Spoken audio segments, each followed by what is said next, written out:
Hi, Screenager here for MMOBuff from Eurogamer Expo. We're currently here with some guys from ArenaNet and myself and Pseudo.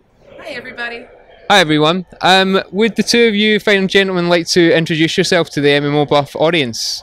Sure. I'm Steve Fowler. I'm the head of global marketing for ArenaNet. I'm Josh Davis, go by Grouch in-game, and I'm the competitive events manager at ArenaNet. So, Eurogamer's just started, so rather than ask you how you're finding the show, how are you finding the UK? Is it your first time here? I've been here before, but had a good English breakfast this morning, some blood sausage and some, what was it called? Bubbles and... Bubbles and Squeak. Bubbles and Squeak, which is basically just a glorified hash brown as far as I'm concerned in the States. I thought it was a kid show, actually. I thought it was the name of a kid show. Yeah? Well, it didn't taste like a kid's show. No, it did not. Although it was good. But we were talking about the bacon. The bacon isn't quite as good here, though. What'd you think? Should we cut it and do that over? Telling you. Might want to reconsider that. All right. Well, we'll give you some Farmer John when you come out on our side of the pond. We'll compare. How about that? I'm with him on this. Promise. So, as you guys are here at Eurogamer at the moment, what is it that you're currently doing here? What are you looking to show at the over the next 4 days to the attendees here at Eurogamer? Well, on the show floor, we're partnered up with Twitch. So we're in the Twitch booth, and we're showing the live game. For the most part, we're just letting new players come in, try out starting a new character. We can show them endgame stuff. As far as what we're really here to talk about is we made an announcement this morning about the World Tournament Series, which Josh can probably talk a lot more about. Actually, that's a really good idea. Tell us more about this series. Okay. There we go. I'm in control now. Is all the pressure's on you? You're going to regret this. So the World Tournament Series is a series of 3 events we'll be doing over the next year. Our first event's going to be in Beijing, China, and we officially announced the dates of December 5th and 6th. And so what we have is teams from North America, Europe, and China will all be meeting on those days to kind of fight it out, and we have a $50,000 prize pool. So we have a total prize pool of $150,000 over the next year. So we're really excited about this. It's kind of our first jump into making Guild Wars more competitive. That is a major step up in terms of prize fund from last year. I take it that ArenaNet are really looking to step up the game and the audience that this really reaches at the moment. Is that a fair thing to say? Uh-oh. I should Just leave it with Josh, yeah? Sounds good. Yeah, absolutely. I think Guild Wars has the most dynamic combat in any MMO. It's kind of like a mixture of multiple games. So I think the game deserves to be out there with other competitive titles. So I think once people kind of see how it is in the competitive environment, people will really latch onto it. Mm-hmm. And we've got a number of teams that are qualifying for the World Tournament Series are coming through the Tournament of Glory, I believe, that's currently kicked off at the moment. How have you felt that has kicked off, as we're currently in group stages for that at the moment, I believe? How's the reception for that been right now? It's been great. So one of the strategies that we have for Tournament of Glory is that it's open to anyone. Anyone can sign up, so whether you're looking to actually participate in the World Tournament Series, or you just rather go out there and try to get a mini lava. So we have completely just tons of different range of players that participate in the events. But we have tons of teams that can participate. It's up to 128 per region. So in the early stages, you have a lot of people getting into PvP for the first time, which is great. And then towards the later end, like when you get towards the finals, we have some of the most intense matches that we've seen lately. Especially the finals on Sunday for the NA tournament that happened 2 weeks ago was just phenomenal. Yeah. You were saying about having a wide range of different types of players coming into Tournament of Glory, or trying to provide them with incentive for different player skill bases. That's something that we've seen recently, is that ArenaNet has made some changes, like the reward tracks that came in, the PvP reward tracks that came in, that allowed players to get PvE rewards through doing PvP, really increased the player base in the Heart of the Mist day in and day out. Is this change in both the PvP reward track, but also within the tournament scene, given different levels of rewards, like a mini llama, as opposed to a $50,000 prize?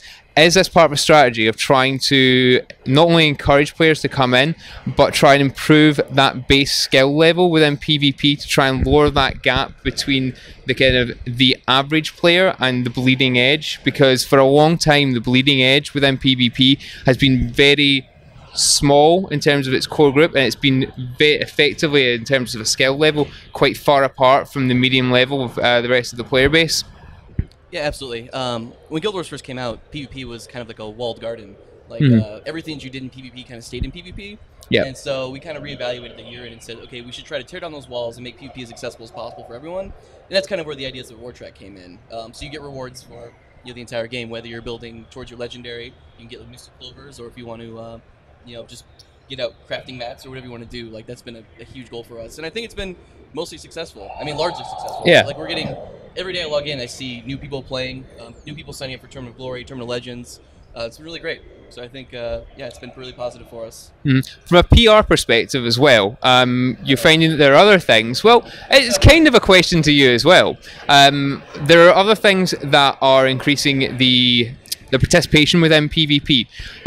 You recently, I'd say relatively recently, started the Ready Up stream that comes on every couple of weeks, and that kind of gives players of Guild Wars 2, be the PvP focused or not, a face to put to the name on the forums. It's given them an opportunity to see World v World competitive commanders, see people like Helseth from TCG, see top end players and talk about the game, have a personal relationship with that. Does that really help players kind of not just want to get into the game, but recognize that it's there in terms of PvP?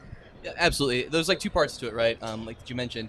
First of all, we're able to put a face by the players' names, right? Like, so people knew who Helseth was. They knew that he was a good player, but they didn't really know who he was as an individual.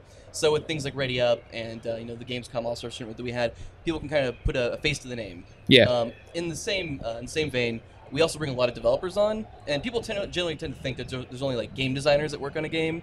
So like Jonathan Sharp, yes. John Peters, but there's huge teams that go into every single feature that we put out, and so what we like to use the show for is kind of bringing those other developers on, like our map artists, our programmers, people who work on these features, kind of go, hey, it's not only this guy working on it, we have a huge team behind these features, and so it kind of helps out the same way.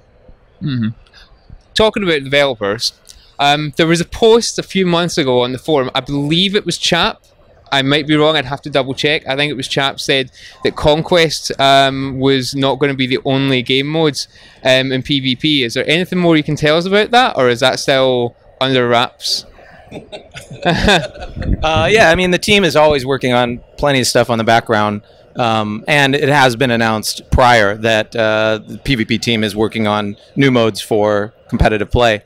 We don't have anything to announce at the show today, but we can still stand by that statement that eventually there will be more PvP play types in the game for sure.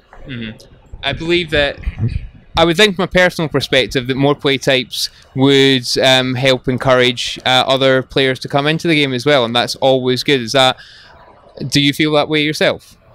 Yeah, absolutely. I think there's many MMOs are big, as you guys know, and there's so many different groups within the people that play Guild Wars 2 that we have to, we got to cater to a lot of different player types, and so PvP is just one of those player types. PvE and World v World, and people that like dungeons, people like fractals. All of these people have megaphones on our forums and are daily banging the drum on, hey, when's the next thing for me?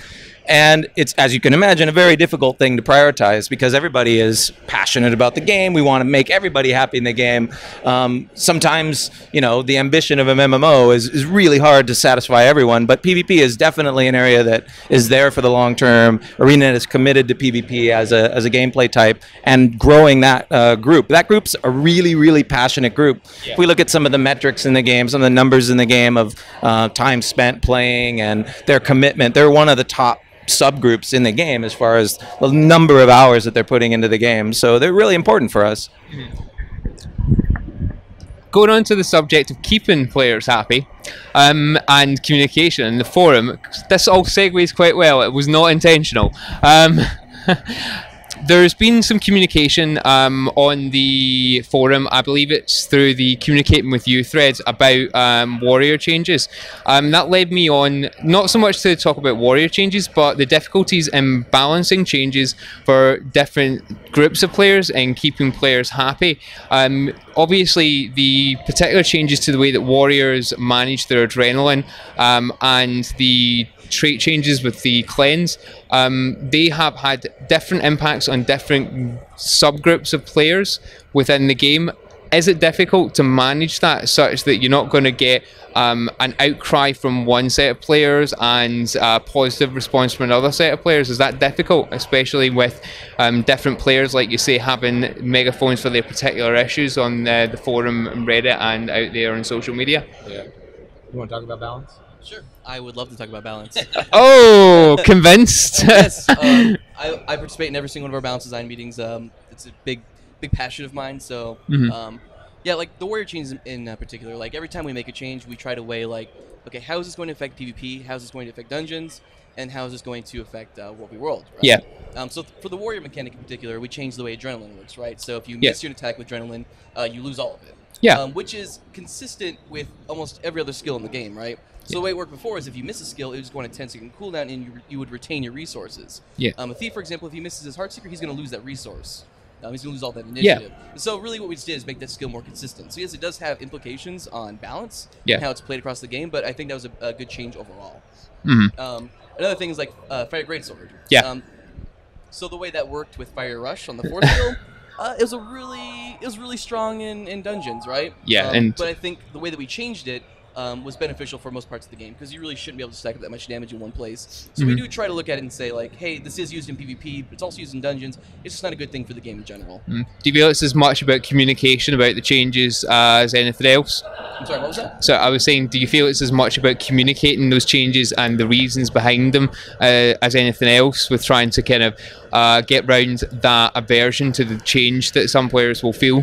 Yeah, I mean, there's always going to be people who don't like the change. Yeah, you know, that's human nature. Right, like, especially in MMOs, players tend to develop a very emotional connection with their characters, right? Yeah. It's not so much like I play a warrior, it's like I am a warrior, or I'm an elementalist, I'm an engineer. And so anytime you do anything that affects you individually, you're going to be upset about it. So we have been trying to improve the way we communicate. We've tried doing balance previews on the forums. Yeah. We've tried adding the patch notes. We've done segments with Carl, who's our main balance designer, on the skill bar. And I think a lot of those have helped kind of communicate the vision that we have.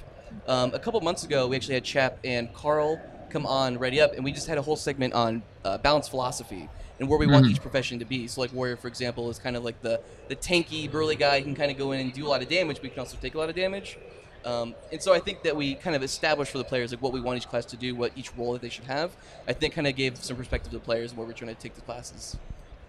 That sounds about right from what I've seen. I particularly like the skill bar, where it gives a brief overview without getting dug too far down a rabbit hole on one particular skill or one particular set of changes. It's a nice brief way. It's a clean way of getting the changes across and the ideas behind them. I particularly like that from my point of view. Yeah, we tried doing it before with it'd be me, Chap, Carl, John Peters, and Roy, all on like a panel on a live stream, and we're all like a fun group of guys. So it would just kind of turn into a clown show. Good, nice to watch. Not maybe so informative. Yes, exactly. Hopefully this will be somewhat more informative and fun to watch. What I'd like to sign off with before I give Josie a chance to talk if she wants to ask any questions is, having watched some of the group stages that we were going through on the Tournament of Glory, did you see any surprises? Yeah, actually. There was a team called Radioactive who were doing really well in Team Q, so I was watching them. I have the ability to spectate games that are in a rated arena, so I'd watch them a lot, and they were really just beating everybody. Yeah. They had a very tanky composition, a lot of resurrection utilities that they would use when their allies went down, and they actually were eliminated, and it was kind of a big upset, and so a lot of people were kind of surprised by that. I wrote a recap blog that you can actually find on guildwars2.com about it, if anyone's interested in what happened. So, just so everyone watching knows, the devs may be listening, but these ones are also watching you. Me in particular. Josie, would you like to ask the ask these two fine gentlemen anything before we look to sign off? Well, the only key thing that comes up to me, I mean, you have these massive tournaments coming out, and you are communicating with the players the differences of the changes coming. My question for you is about the newer players who are coming in. I mean, like you said, you're here to try to show people what Guild Wars 2 is about. Now, I stopped playing for a while because of work, and I've come back in, and I'm a little hesitant to get my feet into the PvP pool. Now, this is mainly because of the fact that the PvP that I have noticed, like, for example, Screen here is a massive, massive PvPer, and listening to him talk about, you know, the kills he does and things, it seems a little overwhelming. So my real question to you is, for the people who are coming in, or people returning, what tools are you offering them to help them ease back into what is technically a very competitive part of Guild Wars 2? So we've made some sort of recent changes. Like in April, we simplified the build UI. So before, you would come in and you would just have all these options, all these different runes you could use, and sigils, and traits you could pick from. And so we've really simplified down the UI to make it a lot more easier, kind of a intuitive experience. And so that helped out quite a bit, I think. But when you jump into a match, it still can be kind of, it's a lot to take on right off the bat.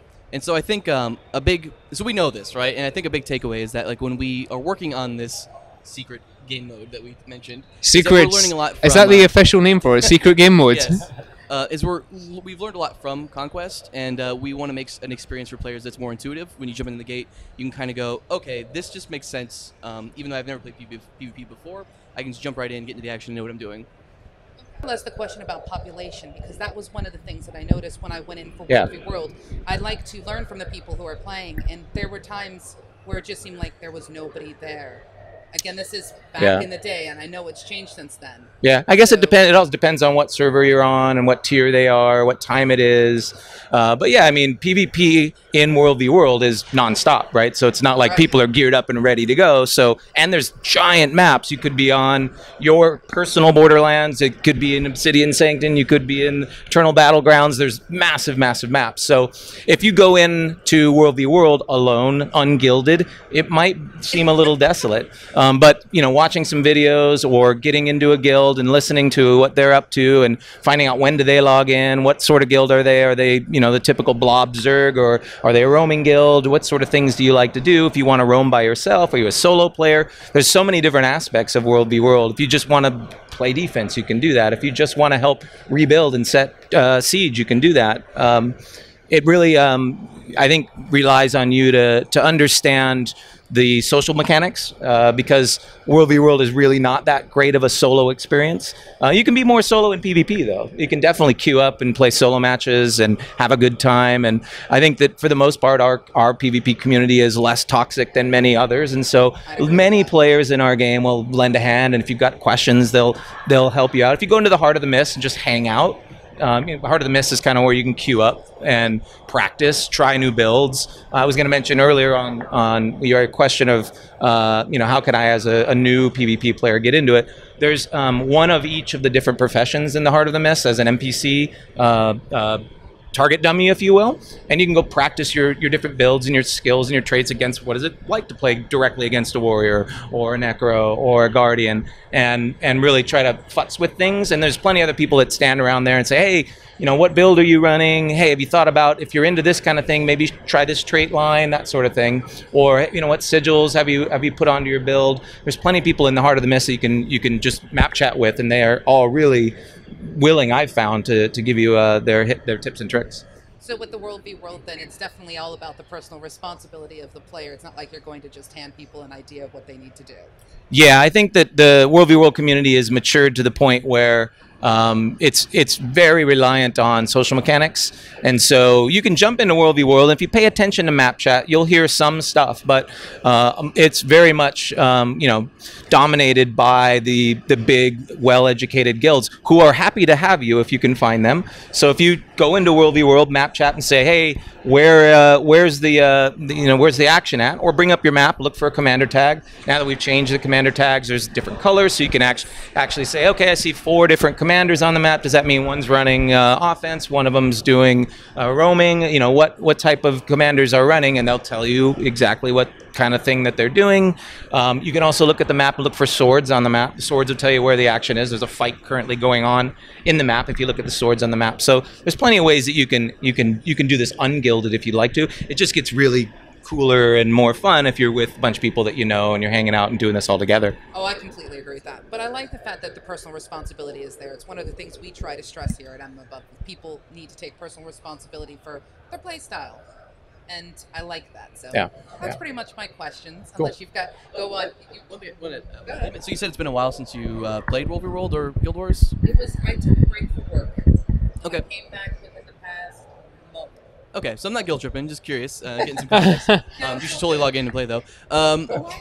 So are you familiar with the World v. World tournament?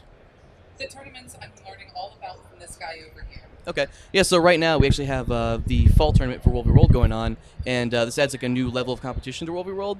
Basically, every week that you play, you're kind of matched up against the other three servers, just like normal. But there's rewards at the end that are unique just to this tournament. And so there's tournament tickets. You can use them to buy exclusive weapon skins.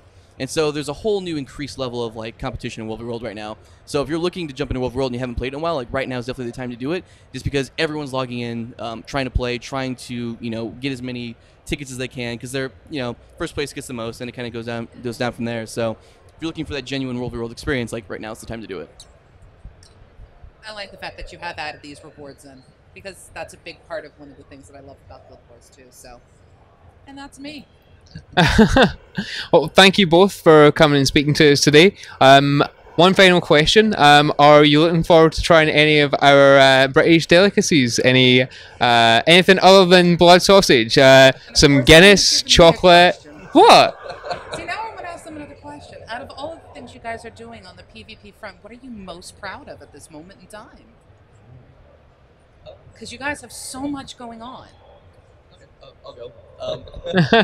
So I'm really excited about the World Tournament Series. It's kind of, well, I'm working with a lot of people on it, right? Like, I'm working with Steve and John Corpening, the Associate Game Director for PvP, but it's really, it's more or less my baby. I'm kind of the one that's helping push it along. And so I'm really excited that we have that. I was a fan of Guild Wars 2 before I worked at ArenaNet. I was a player for about a year before I joined ArenaNet. And something I was always pushing for, I was a very big PvPer, proponent of PvP, is having something like this going. So being able to be here now and kind of push that along has just really been like a dream come true. Well, on the British delicacy front, let me get back to that question. I'm going to take the easier one. Yeah, I'm kind of a beer guy, so I like the cask ales in the pubs. And you mentioned Guinness, which isn't really British, right? It's That's technicalities. well, I guess it might not have been even from the UK if the vote had gone the other way, right? Well, we don't talk about that. I mean, frankly, I don't want to split any of our viewership in any direction. Sure you don't. I'm saying nothing. I didn't get a vote, so That's a first. On the PvP, I'd go with Josh. The World Tournament Series is a really big commitment for us. It's the first for real tournament that we've done at ArenaNet. I mean, there's real cash on the line, so it's really interesting to see how the community has responded and reacted to that. They're all scrambling now to get new team comps and trying to recruit people away from their other teams. And there's a whole new resurgence of players now that are trying out the game in PvP. That we've just seen massive amounts of relogs and time spent within that play mode. So, and I think it all happens to coalesce with the World Tournament Series. And then now, so that we're out in China, we can bring in all these different players and teams that we hadn't seen as before. Like, the Chinese players are kind of a wild card. We don't know what we're going to see when we go to Beijing in December. Like, they've been working really, really hard. And if you know the Chinese competitive scene, we're expecting that their play level will come up from when we last saw them at Gamescom. I believe Josh knows that very well. Yes. Yeah. Yeah, we're really excited. I don't think Gamescom, the All-Star tournament we had, was any indication of what they can do. Yeah. Because it kind of put everyone out of their element, people playing without their normal teams. So I really expect everyone to kind of step up to the plate for the World Tournament Series that we have in Beijing. Indeed, we're looking forward to seeing it ourselves here as well and seeing what comes out of it. Like has been said, we're looking forward to seeing the the change and the difference from the Chinese teams when they come into it, because the guys that were at the Gamescom All Stars Invitational, they did put up a good fight, but clearly it was a very short space of time for them to pull together teams and present a united front against, quite frankly, teams that have been playing together and playing the game for quite a while and understood that, and giving them time to gel and practice and understand the underlying mechanics. I think we're going to see a much more competitive front come out of the Chinese teams. Well, guys, thank you very much for joining us here with ArenaNet. We'll keep those cakes for later. Are you sure you don't want to just... What, give them to the audience? Thanks for joining us.